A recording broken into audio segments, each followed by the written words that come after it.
The sun was setting behind the wire fences of Camp McCain, casting long, skeletal shadows across the dusty yard.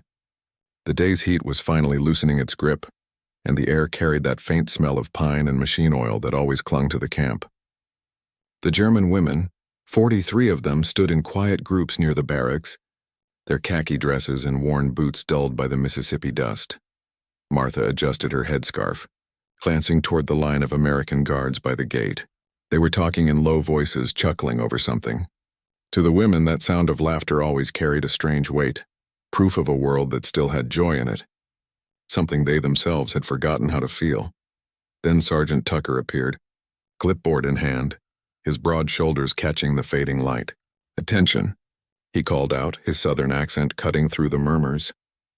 "Tonight at 1900 hours, the camp will be holding a movie night." The words hung in the air like smoke. The German women exchanged looks, puzzled, suspicious, almost afraid. Johanna frowned, her brow knitting tightly. "What is movie night?" she whispered in broken English to Elsa. Elsa shook her head slowly. "Maybe propaganda film," she muttered. "They want to show us how great America is." Margaret, the nurse, crossed her arms. "Or maybe it's some kind of test," she said, "to see how we react." They had been prisoners for over a year now, and even small acts of kindness often came wrapped in uncertainty. The Americans had treated them decently, food, clean clothes, even books, but trust came hard to women who had seen cities burned to ash. Sergeant Tucker must have noticed their confusion. He cleared his throat, rubbing the back of his neck. "It's just a movie," he said. "You'll like it.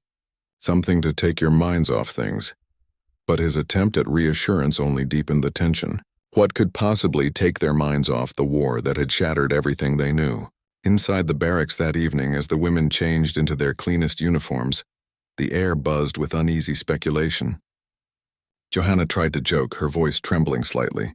"Maybe they will show a film of the Führer and tell us he's alive," she said, earning a weak laugh from Martha.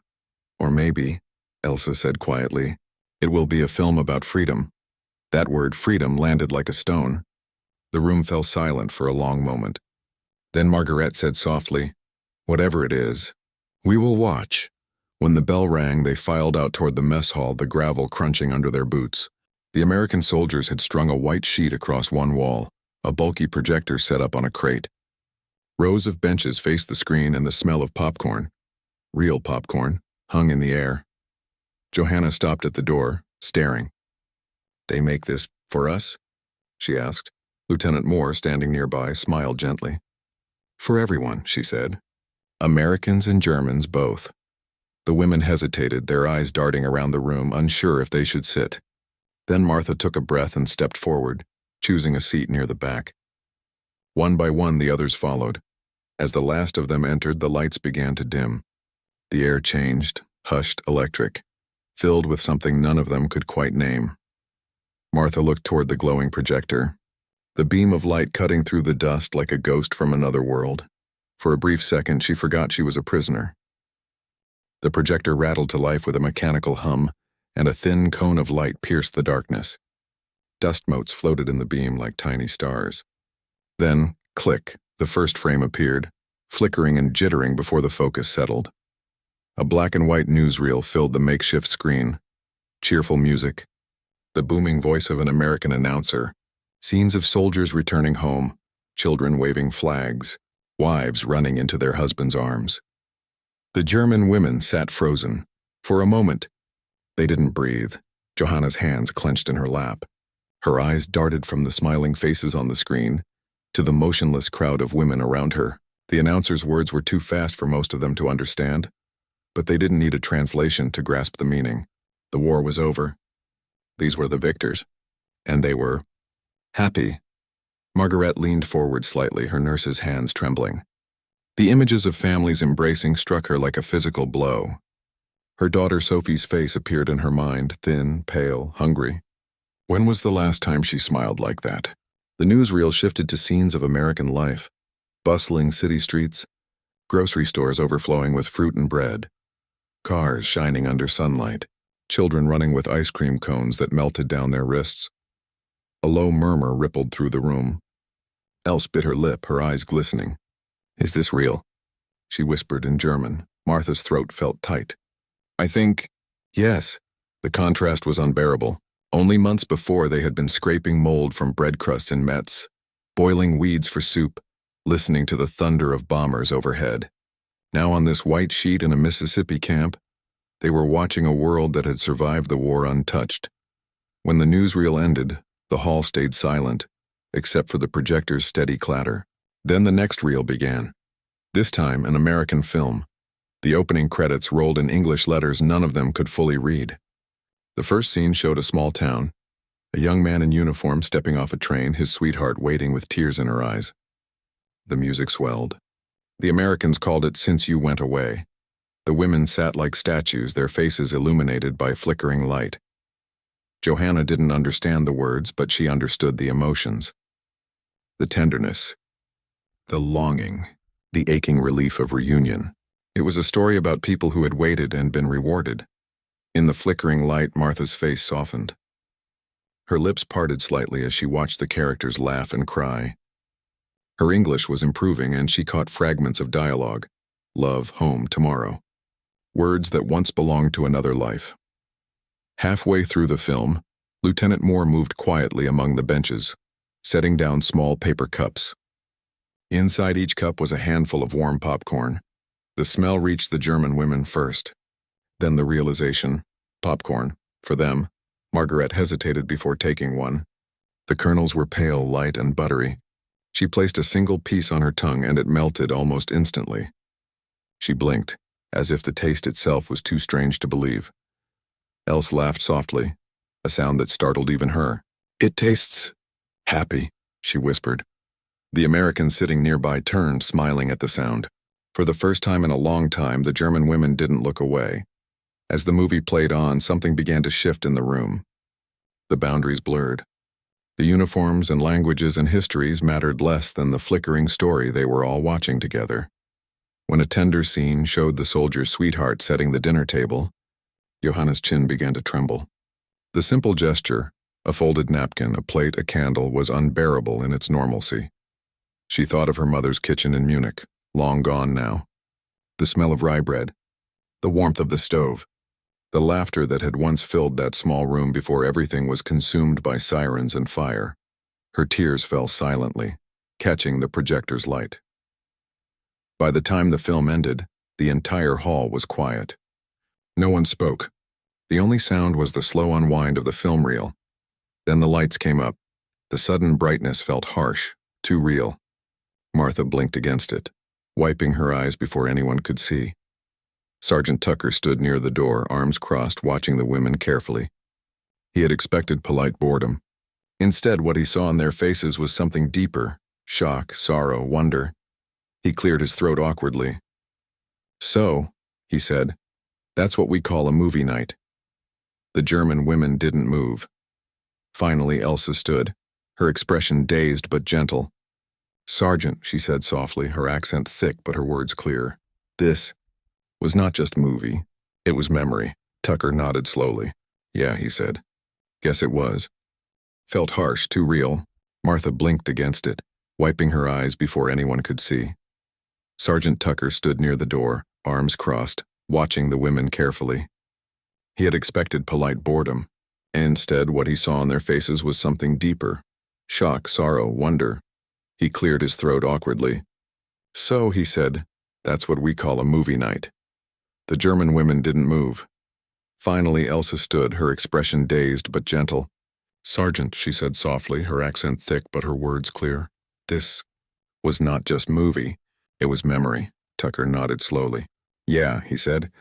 Guess it was. The women had finished their daily chores just as the orange sun began sinking behind the barracks. Dust clung to their boots, their hands rough from endless work. Usually evenings meant silence, exhaustion, and the distant hum of the generator. But tonight felt different. Sergeant Miller had posted a notice on the mess hall door that read, Movie night. Attendance encouraged. The announcement spread through the camp like wildfire. For the American soldiers, it was routine entertainment. For the German women, it was an unfamiliar world. Still, curiosity overcame caution and they decided to go. Inside the hall, wooden benches lined the concrete floor, facing a white sheet stretched tightly between two poles. A projector sat humming at the back, its lens already glowing. The women entered cautiously, their presence turning a few heads. Conversation dipped for a moment, but Miller waved them in with a friendly smile. "You'll like this one," he said, his tone half jest, half kindness. They found seats near the side wall, close enough to see the screen but far enough to avoid the spotlight of attention. Liesel, the youngest, whispered, "It smells like popcorn and oil," and the others smiled nervously. When the lights dimmed, silence fell like a blanket. The projector clicked to life, spilling flickering light onto the sheet. The title appeared, "Meet Me in St. Louis." The bright colors, the laughter, the singing. It was everything the women hadn't seen in years. For them, movies had always been about newsreels, war speeches, or propaganda. But here were women dancing, families celebrating, and life shown as something joyous, untouched by destruction. Greta's hands trembled. For a moment she felt both awe and pain. Beauty on screen only reminded her what war had stolen. Halfway through, a musical scene began. Judy Garland twirling beneath twinkling lights, singing about home. The melody echoed softly through the hall. Liesel leaned forward, her eyes wide, her lips parting as if she could taste the joy in the song. Behind her, Ingrid fought tears. She whispered, This is what peace must feel like." None of them had realized how deeply they missed laughter, colors, and the sound of happiness. Around them, American soldiers laughed freely, their bodies relaxed. The women sat frozen, not daring to move, afraid even a breath might shatter the fragile warmth of the moment. Then came a scene where a family gathered around a Christmas tree, lights glowing, faces full of love. The women could no longer hold back emotion. For them, Christmas had been ration cards, air raid sirens, and cold bunks. Now they watched strangers celebrate a world that seemed impossible. One of them, Marta, pressed her hands to her chest. She had lost her family in Dresden. Watching that screen, she felt their ghosts sitting beside her. The tears she'd held for years finally slipped free. Miller, noticing from across the room, said nothing, but his face softened. When the credits rolled, the soldiers clapped and whistled. The women sat still, their eyes adjusting to the returning light. The spell was broken, but something inside them had shifted. For the first time since capture, they had felt like part of humanity again. Not enemies, not prisoners, just people yearning for beauty and belonging. As they walked back to their quarters under the night sky, Liesel said quietly, "It was only a movie." Greta replied, her voice trembling, "No, it was a memory of a world we must find again." And in that darkness, hope flickered brighter than the projector's final light. The next morning, the ranch was unusually quiet, as though the night's flickering images had left a residue no one wanted to disturb. The women worked slower than usual, their minds still replaying scenes from the film. Liesel couldn't shake the image of the boy waving goodbye to his father, nor the sound of the music swelling in the dark. It wasn't just a movie, she realized. It was a window into the world they'd once dreamed of, and the reminder of how far they had fallen from it. For the first time, America felt painfully real, not distant. Elsa found herself glancing at the American soldiers with new curiosity. During breakfast, she caught one of them humming the film's theme tune. His voice was low, untrained, but it carried warmth. She remembered the way he had smiled at them after the movie ended. Awkward, unsure, but human. For months they had existed behind invisible walls of suspicion and silence, but last night had cracked that barrier. Elsa wondered if they felt the same confusion, the strange awareness that enemies could share laughter, even tears. That evening, while repairing a fence with Ruth and a young private named Harris, the conversation turned toward music. Harris mentioned that he played the harmonica, and Ruth's eyes brightened instantly. "Play for us," she said, and though he hesitated, he eventually pulled the small instrument from his pocket. The tune that floated into the air was haunting and beautiful, blending with the sound of wind over the dry fields. The women stopped working, their bodies instinctively swaying with the rhythm, transported for a few brief minutes beyond captivity. When the song ended, no one spoke. Even Harris seemed startled by what had passed between them, a silent exchange of memory and mourning. Liesel blinked quickly, pretending to brush dust from her eyes.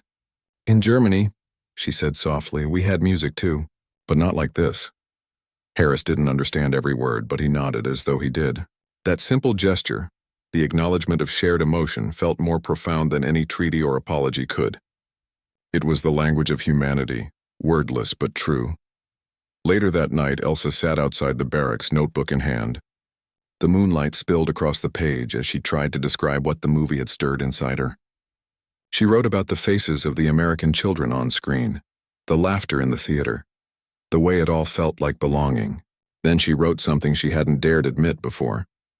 Maybe this war didn't just take lives, it stole the idea of normal. Closing the notebook, she looked up at the stars, feeling both loss and fragile hope. Inside, Ruth was mending one of the other's torn blouses when Liesel entered quietly. "You think we'll ever see a movie again?" she asked. Ruth smiled faintly without looking up. "If we work hard and behave, maybe they'll invite us again." But there was doubt in her tone, and they both heard it. The privilege of last night felt too rare, too precious to repeat. Yet even knowing that, something had changed. They'd glimpsed the life of their captors, and it wasn't monstrous. It was ordinary, human, heartbreakingly kind. That night, as the barracks settled into silence, Elsa whispered into the dark, "They called it movie night," but it felt like freedom. Around her, the others breathed softly, lost in dreams. The projector's light was gone, but its glow remained in their minds, a fragile spark in a world of fences and dust. For the first time since capture, the women slept without fear. Their dreams not of escape, but of what life could be when hatred finally ended. Weeks passed, and the rhythm of camp life resumed. But the echo of that movie night lingered like a ghost no one could exorcise. Every evening when the sun dipped below the horizon and the floodlights flickered on, Elsa's heart would tighten with a faint, unreasonable hope that maybe, just maybe, the projector would hum to life again. It never did. Yet somehow that single evening had planted something inside all of them. The bitterness that once shaped their every word began to fade. Work songs replaced complaints. Smiles appeared where silence once reigned. It was quiet transformation, slow but unmistakable. Liesel began helping in the camp kitchen, trading her labor for scraps of conversation with Sergeant Miller, who oversaw supplies. At first, their exchanges were stiff. Careful words filtered through broken English and suspicion. But one afternoon, Miller asked if she'd seen any other American movies before the war. Liesel laughed, shaking her head. "Only the ones your bombs interrupted." The sergeant froze, then, to her surprise, laughed too. It was a strange, shared honesty. A moment where pain and humor collided and neither flinched away. That night, Ruth found an old magazine near the mess hall. It was torn and faded, but inside were photographs of women in bright dresses, smiling beside kitchen stoves and shiny cars. The images felt like science fiction to the POWs, alien yet fascinating. They passed the pages around as if they were relics from another planet. Elsa touched one image gently, whispering, "They look like they've never been hungry." There was no envy in her tone, only wonder. For a few seconds, the women forgot their uniforms, their labels, their guilt. They remembered being human. In early spring, the camp received new orders. The POWs were to assist in planting vegetable fields. It was grueling work, but it carried an unexpected reward: freedom of movement within the perimeter. The women could see beyond the wire fences into the vast American landscape. Fields of green stretched endlessly under open skies. Elsa breathed deeply, filling her lungs with warm air and dust. "It smells like life again," she murmured, and Liesel, beside her, simply nodded. That day, even the soil beneath their hands felt forgiving. On a Sunday afternoon, the Americans held another social event, this time outdoors.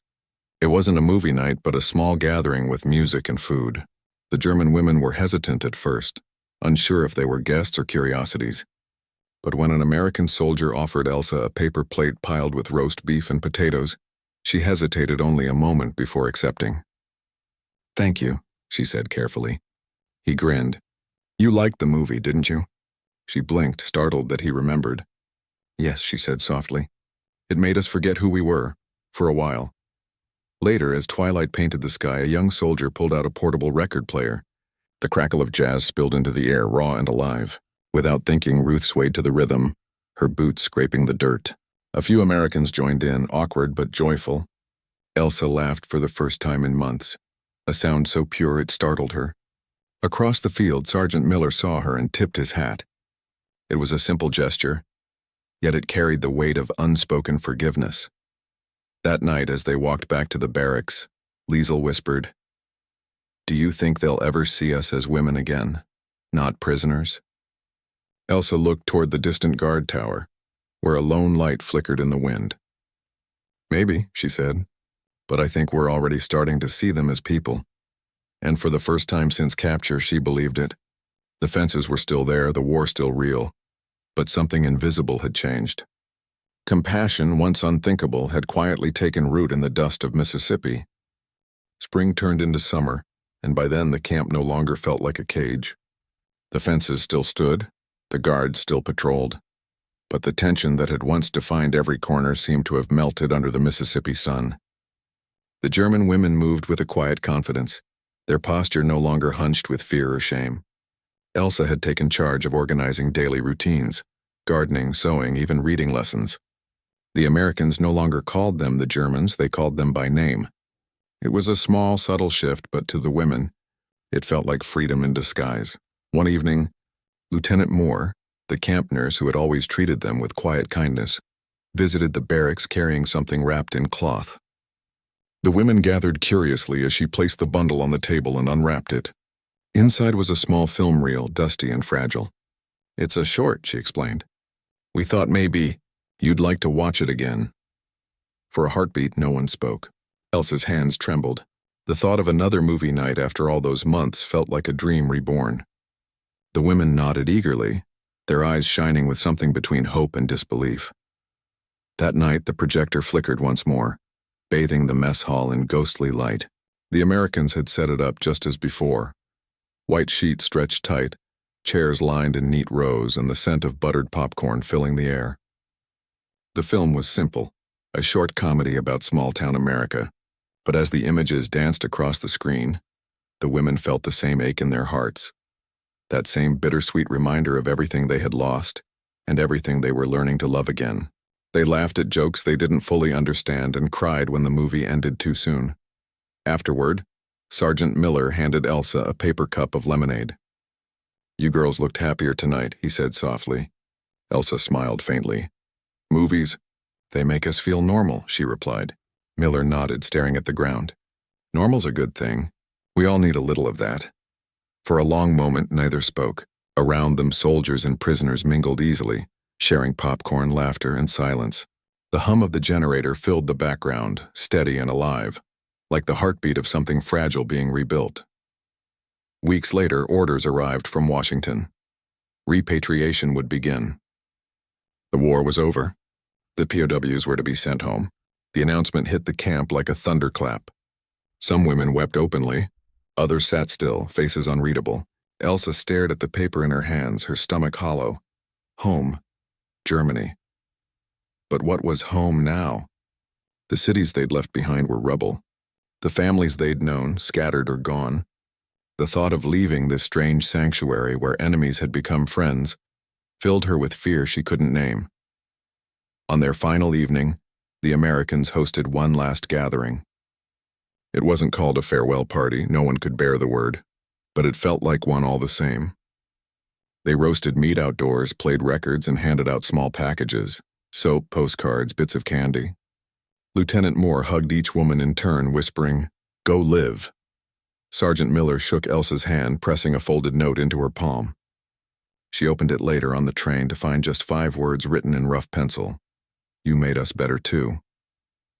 As the train carried them away from Camp McCain, the women pressed their faces to the glass, watching the world blur past. Fences receded, fields opened wide, and the evening sky blazed with the color of memory.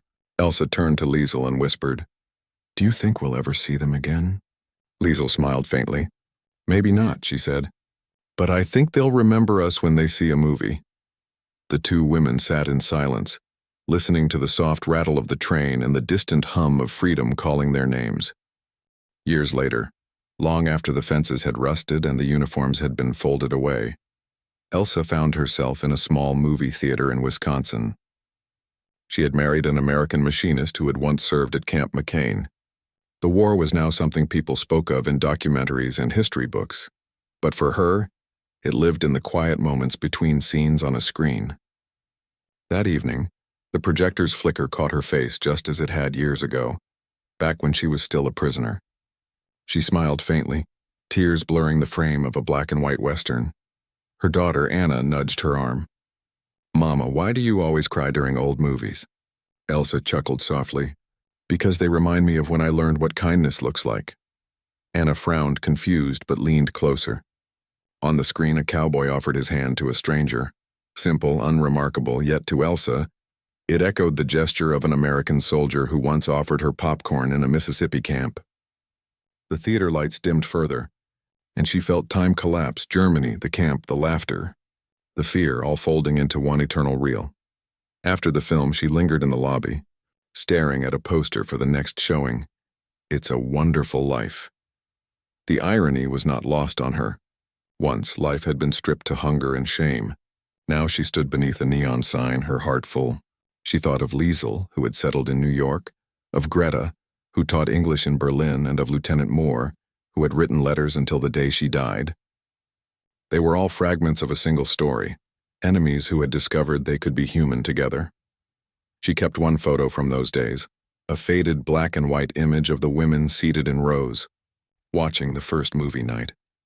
In the center, a single object gleamed in color, a red tin cup sitting on Elsa's lap. It was the only thing she'd brought back from Camp McCain. That cup had held coffee, water, and once lemonade served by Sergeant Miller. She had polished it so many times that its shine never faded. It wasn't a souvenir. It was proof that even captivity could hold compassion. Every Christmas, Elsa cooked meatloaf and mashed potatoes, serving it with laughter and gratitude. Her husband never asked why. To her, it wasn't just a meal. It was a bridge between two worlds. Sometimes, when friends asked where she'd learned to cook like an American, she would pause, smile wistfully, and say, "In a place where I was supposed to hate them." The silence that followed always carried the weight of truth, the kind born from suffering and redemption intertwined. Before her passing, Elsa wrote in her diary, "They thought they were showing us a movie, but what they gave us was light." Her words became part of a local museum exhibit decades later, displayed beside that red cup and a projector reel labeled Camp McCain. 1945. Visitors stopped to read her story, realizing that peace isn't signed, it's built, one act of humanity at a time. Her voice, quiet yet unbroken, still seemed to whisper from the page, "Forgiveness is the real victory." If this story moved you, share it. Let it remind others that even in the darkest places, kindness can flicker like a film reel in the night. Because history isn't just about battles won. It's about hearts that refuse to stay at war. Sometimes all it takes to change the world is a projector's light and the courage to look beyond the uniform.